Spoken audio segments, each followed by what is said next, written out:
প্রোগ্রামটা আমরা আয়োজন করে থাকি, এটা একটা ধর্মীয় অনুভূতির ব্যাপার। এই অনুভূতিতেও এক প্রকার আঘাত এনে এই সন্ত্রাসীরা যে কর্মকাণ্ড করেছে আমরা তার নিন্দা জানিয়েছি, তীব্র নিন্দা জানিয়েছি। সেখানে মামলা করা হয়েছে। আমরা প্রতিবাদ জানাবো। প্রশাসনকে আমরা অনুরোধ করেছি অনতিবিলম্বে এই দৃষ্টান্তপূর্ণ আচরণ যারা করেছে তাদেরকে বিচারের আওতায় নিয়ে আসতে হবে। ইসলামী ছাত্র শিবির আইনের প্রতি শ্রদ্ধাশীল, সহনশীল।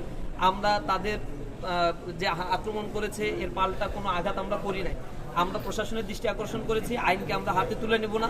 যারা বেআইনিভাবে এই কার্যক্রমগুলো করেছে এই সন্ত্রাসীদের বিচার হতে হবে। সারা বাংলাদেশে আপনারা দেখেছেন গঠনতান্ত্রিক কার্যক্রম পরিচালনা করার মধ্য দিয়ে এবং নিয়মতান্ত্রিকভাবে প্রতিটা ক্যাম্পাসগুলোকে সঞ্চালিত রাখার জন্য ইসলামী ছাত্র শিবির যখন কাজ করে যাচ্ছে তখন তারা তাদের হাতে ঘা লেগেছে, তারা এগুলো সহ্য করতে পারছে না। আমরা বারবার বলেছি গঠনমূলক কর্মসূচির মধ্য দিয়ে মানুষের অন্তরকে জয় করার জন্য চেষ্টা করেন। শিক্ষা প্রতিষ্ঠানগুলোকে আরও আপনারা সঞ্চালিত করার জন্য চেষ্টা করেন। শিক্ষা প্রতিষ্ঠানগুলো আমাদের ক্যাম্পাসগুলো লেখাপড়ার জায়গা তৈরি করেন।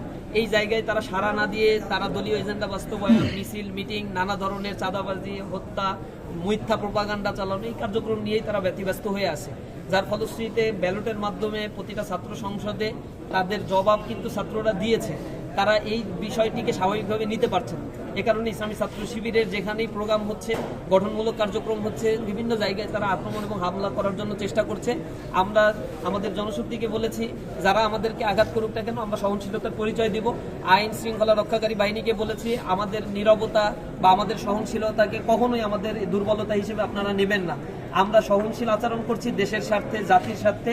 আমরা মনে করি এই দেশে রাজনৈতিক সহাবস্থান তৈরি হোক, জুলাই পরবর্তী ঐক্যবদ্ধ হয়ে সবাই সবার জায়গা থেকে এই দেশকে গঠনের জন্য আমরা কাজ করব। ছাত্ররা